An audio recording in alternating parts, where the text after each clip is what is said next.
បាទសូមអរគុណអតិថិជនដែលតែងតែគ្រប់គ្រងហាង GAU Sport Shop បងប្អូនចង់ទិញសម្ភារៈប៉េងប៉ុងដែលមានគុណភាពល្អសូមអញ្ជើញមកកាន់ហាង GAU Sport Shop ថ្ងៃនេះលោកគ្រូបិទឈុត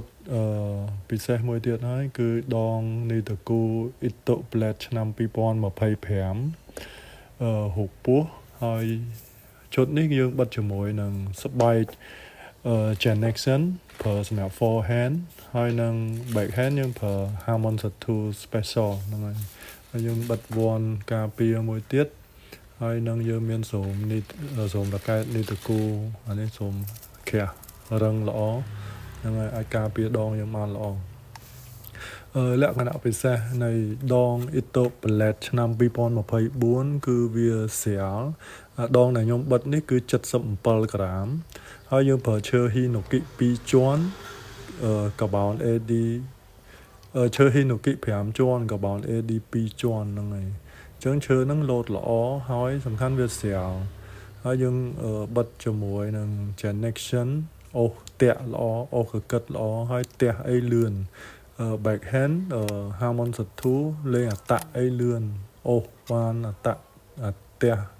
គឺស្បែកប្រភេទលោតអញ្ចឹងឈុតនេះគឺលក្ខណៈពិសេសរបស់វាគឺដងប្រភេទcollection ហើយស្រាលដងនេះគឺផលិតពី200ដើមលើពិភពលោកណាផលិតនៅប្រទេសជប៉ុនហើយសំខាន់វាស្រាលដល់77ក្រាមឯងអញ្ចឹងឈុតនេះគឺសម្រាប់អ្នកដែលលេងអូសលេងទះលេងអតៈគឺត្រូវហើយអ្នកចូលចិត្តរៀងលេងរៀងលឿនហើយដងរៀងស្រាលហ្នឹងហើយសម្រាប់ឈុតនេះបើសិនជាយើងយកទាំងសូមរ៉ាកែតហ្នឹងគឺ$860ហ្នឹងហើយ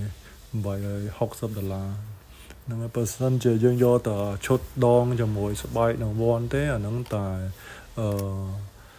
825ឯងអញ្ចឹងណាតែបើយើងយកទាំងសូមរ៉ាកែតគឺ$860ហ្នឹងហើយយើងមើលអានេះលោកគ្រូថេសមើលយើងបិទហើយគឺលោតល្អមែនតើសំឡេងឬព្រោះទៀតអញ្ចឹងបងប្អូនយើងត្រូវការអាចតាក់ទងលោកគ្រូបានតាមរយៈលេខTelegram 016 36 8 87ហ្នឹងហើយសូមអរគុណច្រើន